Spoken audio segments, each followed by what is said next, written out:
Salut, c'est lundi, on va faire la petite vidéo où je reprends un petit peu ce que j'ai vu ce week-end. Et là, ce week-end, je veux vous dire que c'est pas comme d'habitude. Je trouve que il y a un problème qu'on parle pas, qui est le problème de ce qui ressort dans les médias, ce qui est important ou pas d'être dit et de dire, et ce qui est pour moi, je vais vous expliquer ça, important de mettre en avant et de ne plus se laisser berner par certaines phrases et certains faits que aujourd'hui on met en avant quand on doit aller voter et choisir pour quelle politique on va voter. Pendant longtemps et encore aujourd'hui, on voit encore dans les débats que ce qui serait important, c'est la politique économique en France et comment est-ce que le pays il est bien géré, est-ce que le pays il est mal géré, qu'est-ce qu'il faudrait faire, qu'est-ce qu'il faut faire. Écoutez, moi j'ai arrêté de me poser la question avec ça parce que la réponse elle est simple. On est dans un pays communiste, donc le jour où on arrêtera d'être dans un pays communiste, on arrêtera d'être ce qu'a été la Russie avant la chute du mur de Berlin et juste après, c'est-à-dire un pays mort parce que c'était un pays communiste. Donc moi, dès que aujourd'hui on me parle d'économie ou de quoi que ce soit, je réponds toujours la même chose.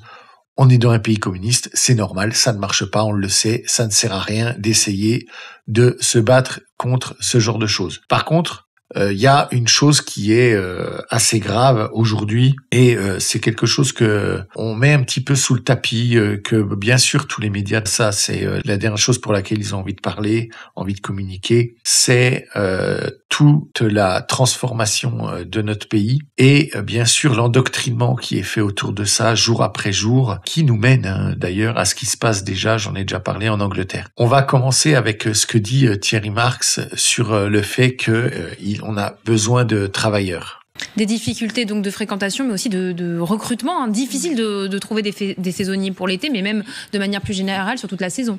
Mais c'est le paradoxe, c'est-à-dire que aujourd'hui il y a des entreprises qui sont en grande difficulté, mais il manque quand même 200 000 postes dans la profession. Mais c'est pas simplement lié aussi uniquement à l'hôtellerie-restauration. C'est pas cette industrie qui est simplement touchée. Globalement, nous manquons de postes partout en France. C'est un petit peu difficile à dire, mais ça c'est un sujet sur lequel il faut se pencher. Là encore une fois, je pense que c'est pas conjoncturel, c'est structurel. Quand on dit que nous manquons de postes, eh bien nous manquons de logements, nous manquons de mobilité.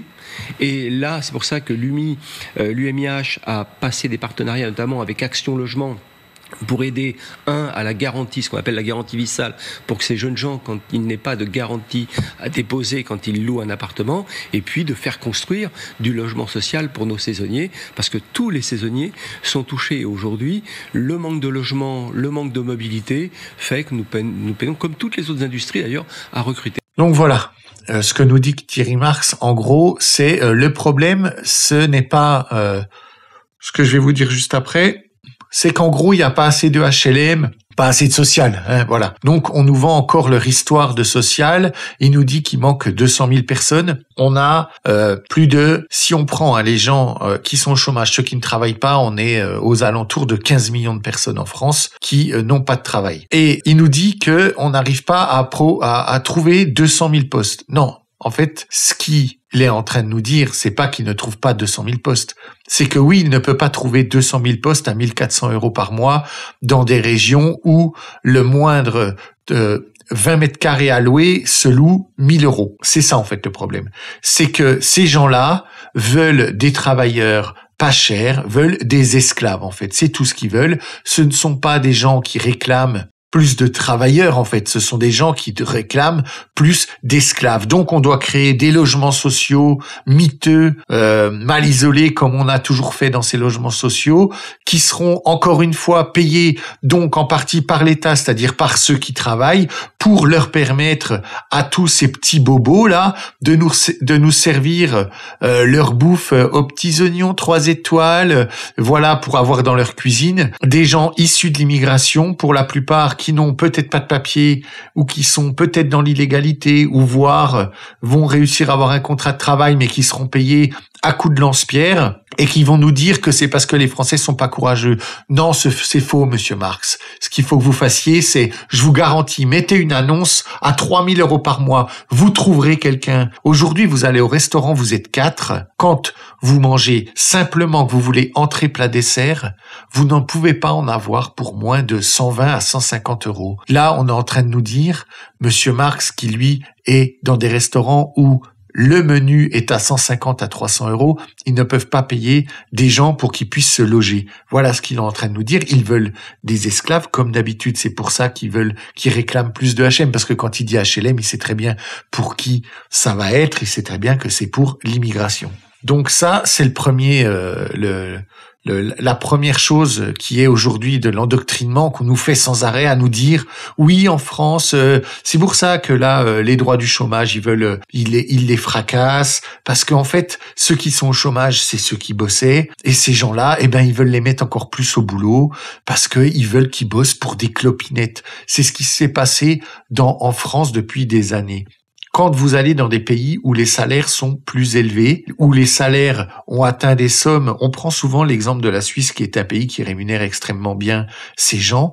Pourquoi ? Parce qu'en fait, la Suisse a toujours eu un programme au niveau de l'immigration extrêmement sévère. C'est-à-dire qu'en fait, en Suisse, quand vous venez travailler en Suisse, vous n'avez le droit à rien. Si vous n'êtes pas suisse, que vous n'avez pas travaillé plus de, je sais plus, mais c'est plusieurs années, vous n'avez pas de chômage, vous n'avez pas ce genre de choses. Et si au bout de 6 mois, vous n'avez pas trouvé de boulot, retrouvé du boulot, vous devez quitter la Suisse.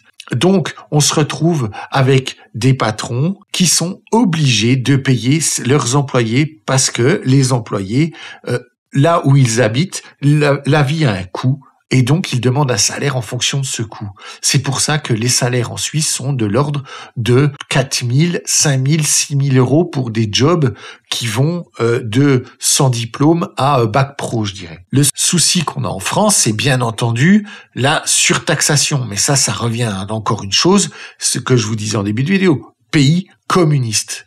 Donc, il n'y a plus à réfléchir avec ce genre de discours que l'on vous met dans la tête à dire oui, mais regardez, les jeunes veulent plus travailler, les Français ne veulent plus travailler. Non, les Français ne veulent plus travailler pour 1400 balles dans des endroits où ils payent 800 euros de loyer. C'est évident. Lui, ce qu'il veut, c'est de l'esclave pour tout l'été, pas cher. Avant, ça marchait. Parce qu'en fait, l'argent coulait à flot, donc ils s'en mettaient plein les poches. Les Français arrivaient à partir en vacances, ça posait de problème à personne.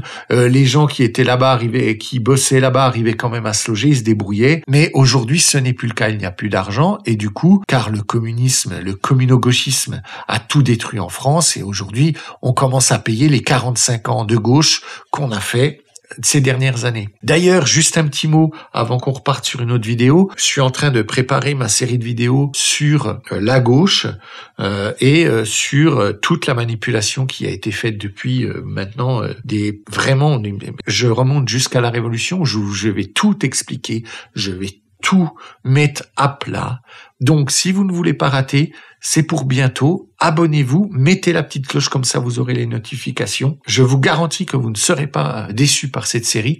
Et cette série vous ouvrira les yeux et vous permettra de partager les vidéos, car elles pourront ouvrir les yeux aux gens sur cette manipulation qui dure depuis des années et cet enfermement psychologique dans lequel on est depuis très longtemps. Regardons un petit peu ce mec qui se plaint de quelque chose de fou qui est en train d'arriver et qui explique encore que le problème de la France, on sait ce que c'est ce que je disais, c'est le communisme.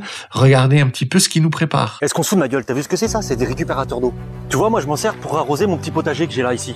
Donc ça, c'est de l'eau qui tombe du ciel, qui appartient à personne, ni à l'État, ni à personne. Tu vois, je la récupère pour arroser tout simplement les petites plantes pour que j'ai pu manger 2-3 petits légumes. Bah l'État va nous taxer. Ouais, t'as très bien compris, c'est pas des conneries. Donc aujourd'hui, on veut te taxer sur de l'eau qui tombe du ciel, que tu récupères pour remettre à la terre parce que c'est pour arroser tes légumes ou tes fruits. Est-ce qu'on marche sur la tête? Et pendant ce temps-là, t'as l'autre qui est en train de délapider l'argent du contribuable en faisant des voyages tous les 3-4 matins. Maintenant, il est parti au Groenland. Qu'est-ce qu'il est parti faire là-bas? Je ne sais pas, aller voir 2-3 manchots, je ne sais pas ce qu'il va y foutre. Il gaspille l'argent public parce que ça nous coûte une blinde. Et le mec, il veut te filer une taxe sur l'eau qui tombe du ciel, qui appartient même pas. Elle t'appartient pas, en fait, c'est ta flotte. Elle t'appartient pas, c'est pas toi qui fais les nuages. Non, mais attends, mais on marche sur la tête. Voilà.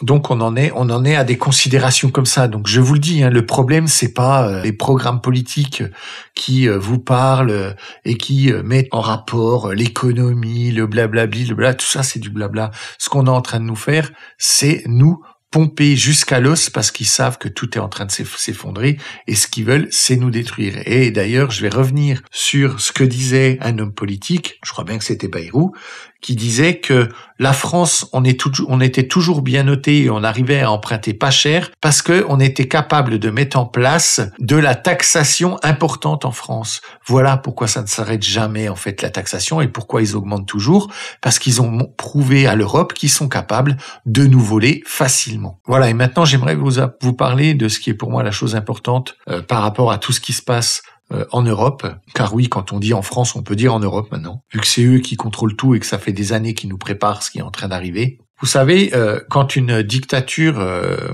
est en place, quand une dictature est créée, elle n'est jamais créée comme ça du jour au lendemain, elle met du temps à se mettre en place, et quand un peuple est éradiqué, quand une culture est éradiquée, ça n'arrive jamais du jour au lendemain. Arrêtez de croire que vous allez voir ce qui se passe, qu'un matin vous allez vous lever et que dans la rue il va se passer des trucs et que vous allez vous dire « Ah, ça y est, c'est le moment où on est… » Non, tout arrive petit à petit, petit à petit.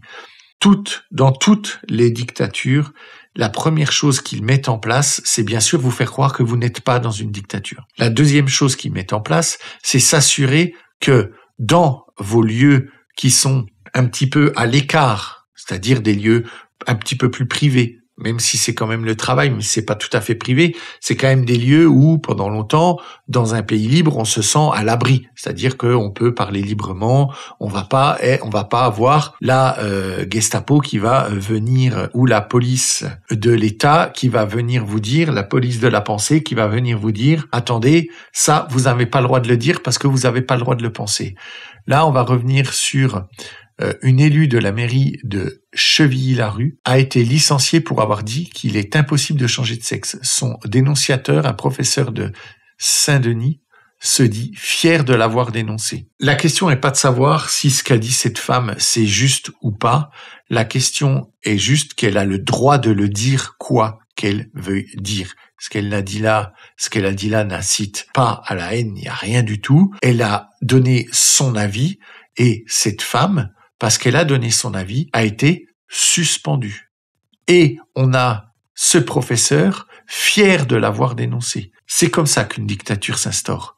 C'est que quand vous êtes dans des endroits que vous pensez être un petit peu plus à l'abri et que vous pouvez dire un petit peu plus ce que vous pensez. D'ailleurs, ce que je dis, ce n'est pas normal. Hein. Là, ma phrase, quand je dis vous pensez à l'abri, normalement, on devrait être à l'abri partout. C'est là que la dictature s'insinue gentiment. C'est qu'aujourd'hui, on réduit votre cercle de liberté d'expression et donc votre liberté de penser.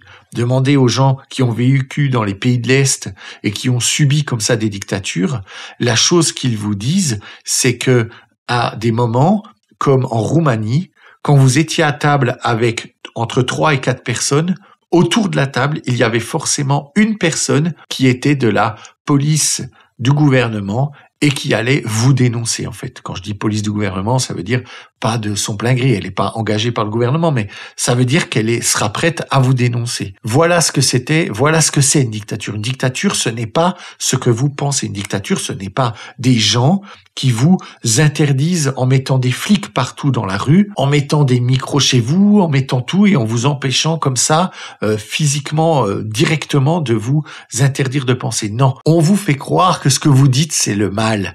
Voilà, c'est ce qui se passe en fait. On vous fait croire qu'une certaine façon de penser, c'est le mal et c'est pas bien. Maintenant, on écoute aussi cette dame. Ce matin, j'ai eu des clients et quand ils sont partis, j'ai dit « Au revoir, messieurs, dames », comme je dis très souvent à mes clients. Et là, le mec, il m'a regardé, il m'a dit « Mais qui vous dit que je suis un homme ?» Alors, je suis restée extrêmement bête. Je lui ai répondu « Ben, je sais pas. Alors, il me répond « Faut pas forcément se fier aux apparences, vous savez pas tout de la vie des gens. Est-ce que dans le fond, on sait vraiment qui on est ?» Il est parti sur une théorie, alors que je disais simplement « Au revoir, messieurs, dames ». Donc, depuis ce matin, je dis juste « Au revoir ». Voilà. En fait, ils ont gagné. Parce que depuis ce matin, depuis qu'il s'est passé ça, elle dit juste au revoir. Vous voyez, c'est ça, en fait. C'est comme ça qu'une dictature, c'est comme ça que on vous implante dans votre esprit c'est ça la propagande, en fait. C'est que petit à petit, on perd du terrain sur nos libertés. Si cette dame a envie de dire au revoir, messieurs, dames, elle doit pouvoir le dire. Ce n'est pas grave. Quand quelqu'un la reprend, elle a été trop gentille et je pense que c'est peut-être parce que, je sais pas si c'est son magasin ou sa boulangerie, je sais pas de quoi elle parle, et qu'elle a peur qu'il revienne pas, alors je sais pas, mais elle aurait dû juste lui répondre, écoutez, cette phrase est une phrase de politesse, que vous le vouliez ou non, et que si elle ne vous intéresse pas, ce n'est pas mon problème, moi j'ai le droit de la dire. En fait, c'est tout ce qu'il faut leur répondre. Faut leur répondre, c'est ma liberté de pouvoir le dire. Voilà. Et pour continuer avec la propagande, écoutons un petit peu ce qu'il nous prépare en fait. Je pense que vous parlez de gens qui aimeraient que les étrangers qui viennent épousent, je ne sais pas, le mode de vie d'ici, la culture d'ici, un peu plus. Mais on peut discuter de ça. Et donc, qui souffrent de voir le monde changer autour d'eux, leur culture disparaître, peut-être. En tout cas, être menacée, d'après eux, de disparition. Moi, ça m'intéresse beaucoup, cette réflexion-là. Parce que si on l'amène jusqu'à son terme, ou bien si peut-être on commence par le commencement, on dira que les subsahariens d'aujourd'hui, par exemple, ont vu déferler sur eux un monde qu'ils ne connaissaient pas et qu'ils se débattent toujours avec. Hein? C'est ça la colonisation, c'est la disparition du monde connu. Et on ne peut pas avoir fait ça à tant de cultures et se dire que jamais une addition ne vous sera présentée. C'est impossible. Voilà.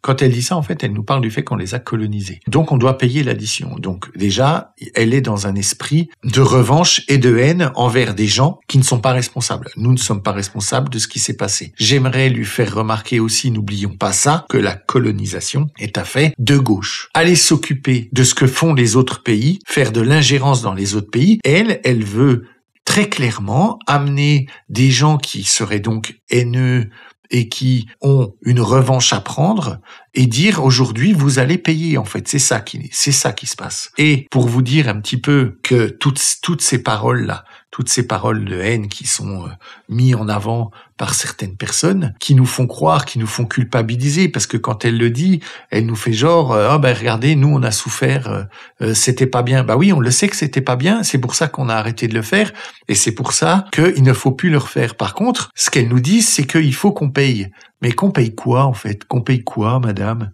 Nous, on n'a rien fait.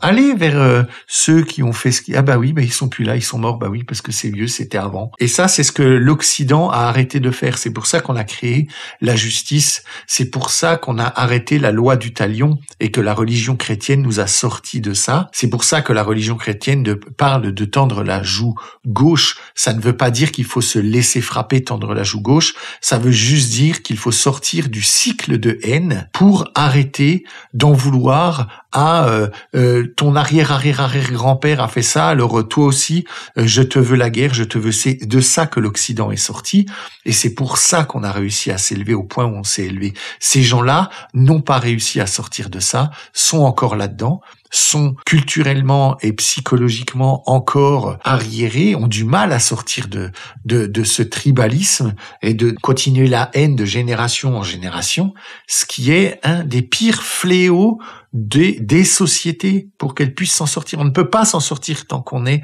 dans cet esprit-là. Et c'est pour ça que nous, on s'en est sortis. Et c'est pour ça que les gens de gauche, dans leur bienveillance, ont voulu leur inculquer tout ça. C'est pour ça qu'ils sont allés s'occuper de ce qui ne les regardait pas, parce que la gauche aime faire ça. Quelqu'un qui est lié à du patriotisme, à du nationalisme, s'occupe de son pays et laisse les autres pays gérer leurs problèmes.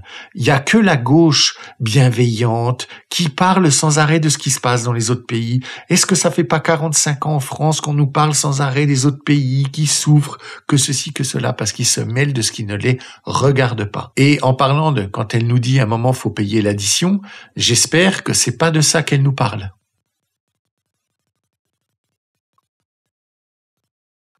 Voilà, qu'est-ce que c'est que cette façon de faire là? On est où là? On est où? Mais qu'est-ce que c'est que ça? Franchement. Et n'oubliez pas que ce qui est important, c'est qu'à un moment donné, quand des gens ont la haine contre vous, leur but, c'est de vous faire du mal. De toute façon, quoi qu'il arrive. Donc, quand on voit que... Parce que ça, quand je parle de ça, je parle de haine à l'état de peuple, pas de ton voisin. mais à l'état de peuple qui à qui on met qu'on pousse à la haine.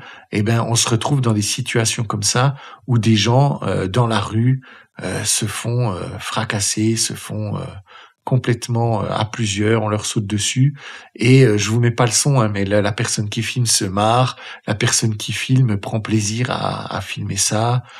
C'est une scène qui est tout simplement horrible. Ça finit sur une violence inouïe envers cette femme, parce qu'on nous parle que nous, on serait les méchants, on serait quoi que ceci, tout ce qu'on veut, tout ce qu'on nous traite. Mais je suis désolé, mais ça n'arrive pas. Hein, ça n'arrive pas. Dans notre culture, ça n'arrive pas. Et n'oublions pas que ce sont aussi grâce à à tous ces gens-là qui nous disent que le multiculturalisme et toutes les conneries, c'est bon pour nous. Mais là, j'en vois pas, moi, de multiculturalisme. Là, je vois que les bobos qui votaient les filles et qui, au deuxième tour, votent Macron et qui sont là à vivre leur meilleure vie, loin de toutes les turpitudes que peuvent nous causer les gens qui nous viennent de cultures qui ne peuvent pas être associées à la nôtre. Car dans certaines cultures, voilà comment on fait avec les petites filles. Voilà. Regardez la tête qu'il fait quand il voit qu'il est filmé. Ah bon, oui, non. Voilà. Et on continue avec les psychopathes. Hein. Ce monsieur s'amuse à agresser les personnes âgées. Voilà, ça les fracasse. Voilà, c'est ça en fait. Hein. Parce que ces gens ne viennent pas ici parce qu'ils ont envie d'avoir une vie meilleure. Ils viennent ici parce qu'ils veulent une revanche. C'est pour ça qu'on doit absolument ne pas se poser de questions à ce qu'on doit voter aux prochaines élections. Tant que vous continuerez à voter des partis qui sont pro, vivre ensemble et compagnie et toutes ces conneries, tant qu'on ne votera pas pour des partis qui sont très stricts avec toutes ces histoires d'immigration, tant que vous ne voterez pas pour des partis qui sont patriotes, ça n'ira pas. Et moi, là, quand j'en parle souvent par rapport à ça, pour moi, le RN, c'est l'ouverture à ça, c'est la porte d'entrée retourner vers une défense patriotique. Rendez-vous compte ce qui se passe en Angleterre aujourd'hui. Les gens, quand vous êtes dans la rue et que vous faites un discours et que quelqu'un vient vous parler et que vous lui dites « Excusez-moi, mais j'ai pas compris ce que vous me dites », parce que la personne parle un mauvais français, un policier vient vous dire ce que vous faites, c'est un crime de haine. Voilà où on en est. Quand des gens, des chrétiens veulent être dans la rue et parler au mégaphone, enfin non, pas parler au mégaphone, quand des gens vont dans la rue, parce que c'est autorisé en Angleterre, parler de Dieu et des chrétiens, on les arrête. Par contre, on va laisser les musulmans le faire. Les policiers, l'endoctrinement des policiers anglais est à un niveau que vous n'avez pas idée. Et maintenant, on va revenir sur une dernière chose, parce que ça, c'est pour moi, ce qui est vraiment grave et très important, c'est l'endoctrinement de ce que je vous disais d'un système totalitaire. Un système totalitaire ne deviendra pas totalitaire du jour au lendemain, ça n'existe pas. Regardez ce qui se passe. Et pour continuer avec l'endoctrinement, regardez Sciences Po, écoutez ça. Corrompre et pervertir les femmes comme la nature. Et je finis ce discours justement par cette phrase. L'homme sans foi ni loi, sans pitié ni vergogne, broie de sa patte grossière ce qu'il croit qu'on lui donne. Donc c'était évidemment féministe. Sauf qu'il n'a pas été tout à fait perçu comme tel, ce texte. Ou alors, certaines militantes ont sciemment et délibérément feint une forme d'indignation, ont décidé de le saboter, de le censurer, en me prêtant des intentions qui n'étaient absolument pas les miennes. Donc c'était très très loin. Vous avez été exclu des associations de Sciences Po, vous avez été exclu des clubs sportifs dans lesquels vous étiez engagé, supprimé des groupes WhatsApp, interdit d'accès à des événements étudiants. Alors effectivement, la réaction a été immédiate et d'une brutalité épouvantable. La première étape, ça a été mon annihilation sociale. Donc les militantes se sont empressées d'aller voir mes amis, de contacter mes proches, même de contacter ma petite amie pour la convaincre de rompre notre relation. Et quand cette dernière a refusé, eh bien la sentence a été irrévocable, si je puis dire. Elle a été, comme moi, cancellée et ciblés par un harcèlement, une persécution ignoble. Et ils ont été jusqu'à, ces militantes du pôle violet, jusqu'à appeler le propriétaire de ma petite amie pour affirmer qu'elle laisserait entrer dans l'immeuble un agresseur, ce type de choses. Ne vous imaginez pas que c'est autre chose que ça, une dictature. Une dictature, c'est pas comme on nous l'a fait fantasmer dans les films. C'est ça une dictature. C'est qu'à tous les étages de la société, on vous rappelle que vous devez penser comme on vous a demandé de penser. Allez, je termine là-dessus, une dernière petite vidéo pour vous montrer comment la dictature avance, comment elle progresse et comment l'endoctrinement peut être très fort. Donc là, on est en train d'être verbalisé, voilà, là, par ces policiers, là, qui vont donc nous mettre une amende parce qu'on a une palette, un carton reçu ce matin et un petit carton qu'on allait jeter. Voilà, donc là, on va prendre 135 balles d'amende, alors qu'il y a des dealers au bout de la rue, et ça, personne s'en occupe. Que nous... Pardon, monsieur ? Ouais, je mélange tout, ouais. Donc le monsieur, il va me mettre 135 balles d'amende, là, voilà, parce que j'ai un petit carton et un carton à côté. Et après, on s'étonne qu'il n'y ait plus de commerçants dans les centres-villes. Oui, mais il n'y a pas de problème, monsieur, moi je ne vous filme pas. Vous voyez la différence entre vous et moi, c'est que moi je ne vous filme pas. Vous, non, je n'ai filmé que vos pieds, monsieur. Sauf si vous êtes le seul à avoir ces chaussures-là, on ne vous reconnaîtra pas. J'ai fait extrêmement attention, rassurez-vous. Voilà, donc le monsieur, il me filme parce que je suis une dangereuse délinquante, parce que j'ai une palette, il n'y a pas de problème, vous pouvez tout retenir contre moi, parce que ça sera public, je vais le mettre sur Instagram. Voilà, donc il y a une palette, un carton, 135 € d'amende, et c'est comme ça qu'on soutient le commerce en ce moment en centre-ville. Bravo, moi je dis, franchement, ce pays fait vraiment tout pour qu'on continue à faire du commerce dans les centres-villes. Voilà, ce qui se passe, c'est qu'en gros, elle a reçu ses cartons et le temps qu'elle les vide, en fait, le temps qu'elle fasse tout ce qu'elle a à faire, les flics débarquent et lui mettent une amende. Voilà, c'est ça l'endoctrinement. C'est-à-dire permettre, en fait, aux gens de loi de ne pas faire ce pourquoi ils sont là à la base. C'est-à-dire qu'on les détourne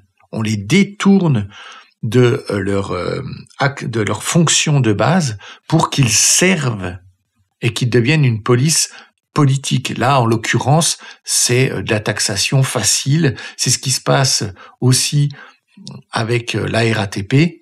La RATP fait la même chose. J'ai vu une vidéo où il y a un mec qui dit qu'il est sur l'application, il veut prendre un ticket, ça marche pas. Et donc, il passe le portique pour aller voir l'agent qui est juste de l'autre côté du portique et lui dire « Comment je peux faire avec l'application? Ça marche pas. Est-ce que vous pourriez m'aider ?» Et là, l'agent lui dit, est-ce que vous pouvez me présenter votre titre de transport, s'il vous plaît?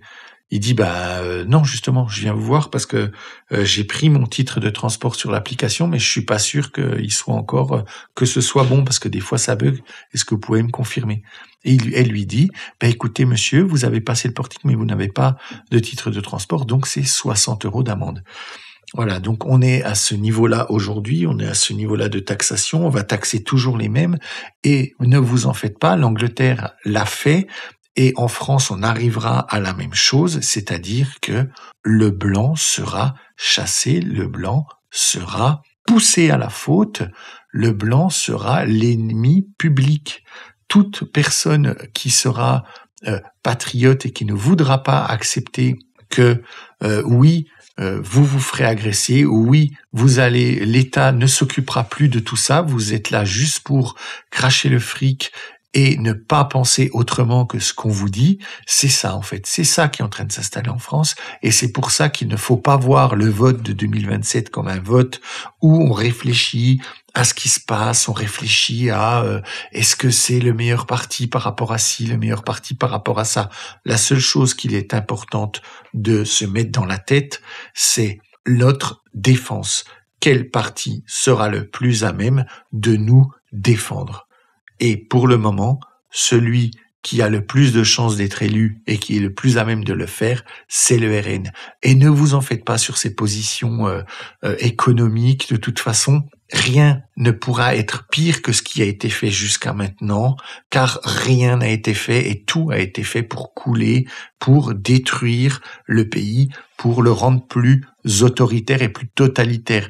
Regardez bien, les seules choses sur lesquelles l'État ne fait rien, ce sont que des choses qui vont nous pousser à demander plus d'autorité, de sécurité. C'est la seule chose sur laquelle l'État est encore laxiste. Pourquoi? Parce qu'ils veulent instaurer des systèmes de contrôle pour que le régime totalitaire progresse de plus en plus jusqu'à nous empêcher totalement d'avoir une parole contradictoire et de pouvoir nous défendre face à ce qu'il nous prépare, c'est-à-dire le GR20 qui est, oui, en train d'arriver parce que les Blancs ne veulent plus faire d'enfance. L'économie fonctionne comme ça. Quand il y a moins de monde, il y a moins d'économie. C'est le système capitaliste d'aujourd'hui qui est comme ça et ils sont prêts à tout pour conserver leur système car ils ont peur de tout autre système. Mais un système capitaliste simple comme il a toujours été est un système qui marchait. Ils l'ont transformé, dévoyé et ils essayent de nous manipuler pour que ça perdure encore un maximum de temps et nous amener à ce que nous disait ce cher Attali, c'est-à-dire qu'il y aura une caste supérieure qui vivra très très bien et les autres erreront de ville en ville pour essayer de récupérer à manger et compagnie. Regardez ce qui se passe avec la ZFE pour essayer comme ça, tous les centres-villes, j'en parle sur ma vidéo de toutes les villes écologistes. Ces villes-là sont des villes qui se ferment, sont des villes qui empêchent, qui se protègent. Ils sont en train de nous installer ça, donc arrêtez de vous prendre la tête avec est-ce que c'est bien, c'est pas bien, est-ce que le programme du RN c'est du bon, c'est du pas bon. Il faut commencer à agir maintenant, il ne faut plus se poser de questions en fait. Abonnez-vous, mettez la petite cloche, n'oubliez pas ma petite série qui sera bientôt là et vous verrez, elle sera vraiment excellente. N'oubliez pas de commenter, de me mettre un like, dites-moi un petit peu ce que vous pensez de cette avancée totalitaire dans le pays et partagez la vidéo si vous pensez qu'elle peut plaire à quelqu'un. Je vous dis à tout bientôt, des becs.